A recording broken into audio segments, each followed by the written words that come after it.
This is Campaign 9, Marauders in the Empire. Goblins invading, Eastern Empire resisting. I'm playing with just the basic game today, because I find when playing solo, it's just much easier than trying to keep track of two different hands of spells, including leader abilities and so forth. It's a modified basic game that I play though.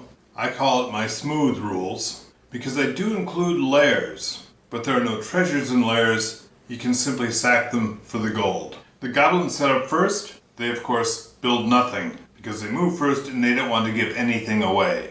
So the Eastern Empire begins setting up. They put Seeloy in Megas, and they put Rangers and Sea Reavers, the two Fjordland units, adjacent to Megas. What this does is it forces the goblins to land here. I'd like to make this as difficult as possible for the goblins to take, because if they don't take it, then there it sits behind their lines as they sweep down. It's difficult for them because sea movement, like for everyone but the Fjordlanders, is after regular movement, and they enter with sea movement. So all they can do on the first turn is land places, other than what they start in these two settlements here. This means they'll have to land a guy there, who will then have to survive two attacks from these before it can attack. This is the Malta of Burning Banners. And they put a Kantari in Naldeep, a Kantari in Theodorus, and a Kantari in Urbakus. No, they only have 14. They can't build 3 of them. They'll build a Seeloy in Urbakus, and they build another on the road into Aureliana. A word about victory conditions. Of course, the Empire wins if the Goblin army collapses, and the Goblins have to keep expanding. The Goblins win instantly if they capture all of the Eastern Empire settlements. If they do that, they win immediately. Otherwise, at the end of the game, if they control the city of Aureliana, they win. Turn 1, we start with the Goblins. Here they come. Goblin sneaks head down the road into Habergren Forest and ambush the Seeloy. They fail in the ambush, the Seeloy counter-ambush and destroy them. The Goblins are nothing if not numerous and persistent. Another army of sneaks comes down. The Seeloy dispatches them. Another army comes down. This time, the Seeloy are lost. Oh, I should have done this. Visinger Fortress gets razed, gaining Goblins 3. They send out a mountain troll, coming on down the road, looking for Aureliana. It's a fortress. It takes 6s. There's 2 hits, 3 hits. What do the stout defenders of Aureliana come up with?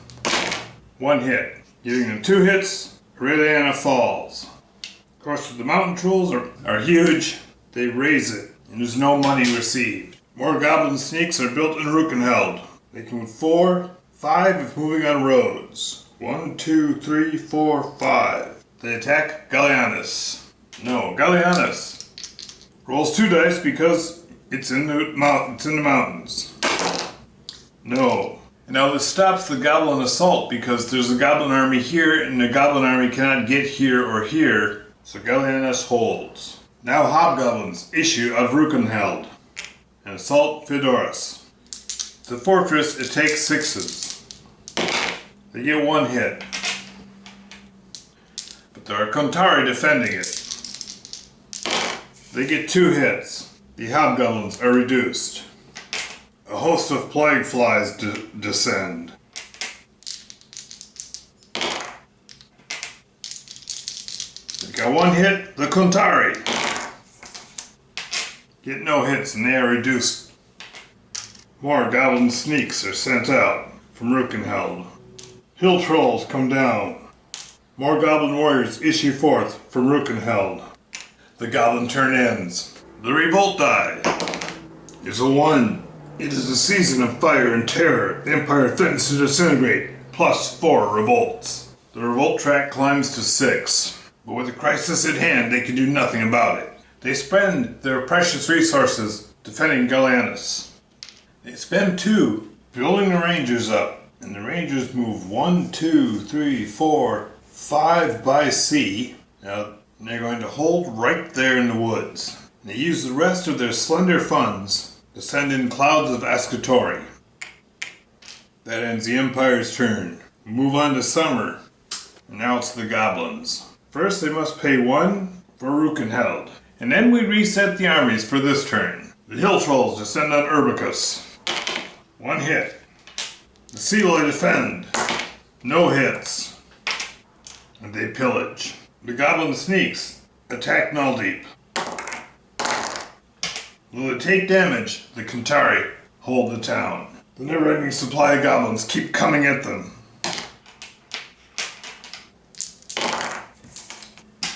And they keep mowing them down. But now some hill trolls show up. Getting 2 hits. The Kantari get 1 hit. That's not enough. Down they go. Nulldeep has fallen. Goblin warriors come out of the woods and attack the Kantari holding Theodorus.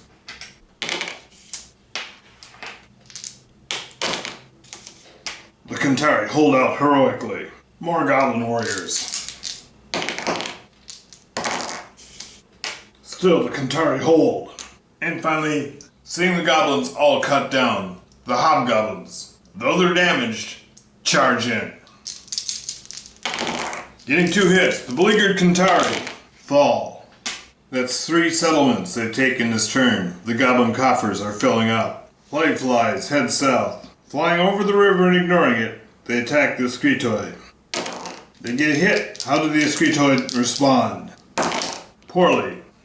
They are brittle and they flee. The goblin sneaks attack Gallienus. It's in the mountains, it'll help on defense. Yes, the sneaks go down. The mountain trolls attack. They get 1 hit. The Kantari get 1 hit. As always, there's more goblins. They get a hit. Though the Kantari get rid of them. More goblin sneaks. The Kantari make short work of them. There's always more goblins. The Kantari laugh. This isn't even sporting. More goblin snakes. They can do this all day. And it looks like they might have to. Still the goblin snakes come. That time they let them live. So the goblins have to come down another route. Down they head. And that one does it.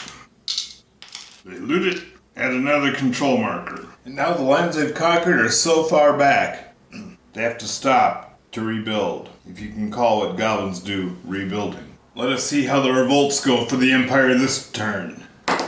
The season of fire and terror continues for another turn. The Empire threatens to disintegrate. This is harsh. The goblins have captured 5 Empire settlements. Their income is reduced to 4.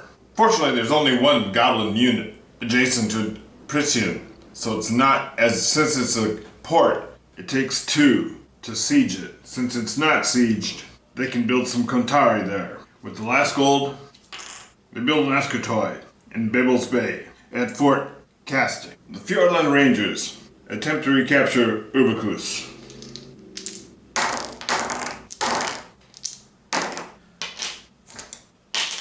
But the hill trolls destroy them. It was an epic, though desperate attempt. They complete their turn, and now it's fall of year 1. The goblins raise Rukenheld, the fort at Federus, Urbicus, and Nulldeep. First thing they do is spend 2, rebuild the hobgoblins. Oh, and they pay 1 because they did not raise Galenius. They reset all their armies. Hill trolls leave the ruins of Urbicus and travel south by boat, so they stop there. No, in fact, they'll go all the way to there. So hobgoblins go 2. These hill trolls head south for the Tower of Crows. No, they gotta hold this because otherwise these guys can sneak down in here and rebuild. We're not gonna give them that chance. In fact, goblin sneaks are gonna come down as far as they can. These goblin warriors are gonna be built. We're gonna build 2 goblin warriors to come up and occupy these raised towns, so there's no mayhem with these guys coming around trying something. More goblins cut off Galenius, travel by sea to that point. And the goblins just keep coming. Hill trolls sail to Northman's End. More hobgoblins come down, and other hobgoblins occupied and all deep. That ends the Goblin turn. The Eastern Empire rolls again. Can they deal with these revolts? This time there's only a peasant uprising, as an outlying province goes up in flames. The coffers remain very thin. At this point, the Imperium sees the writings on the wall. They can't combat against such reckless hate. They concede in the autumn turn of the first year. Good game. I'm curious. I don't really see how the Empire can win this one. That doesn't mean they can't. I've just played it twice now, and both times they're completely overrun. Though maybe this scenario is just to illustrate that they're getting overrun. I was hoping holding out here would cause more problems than it did, but ultimately there was just too much lost. And with all that they were taking over, their coffers were fat. It was not a problem having hill trolls just sit here for a couple turns. But I'd really love to hear what you think in the comments. Give me some ideas. I'll try them out.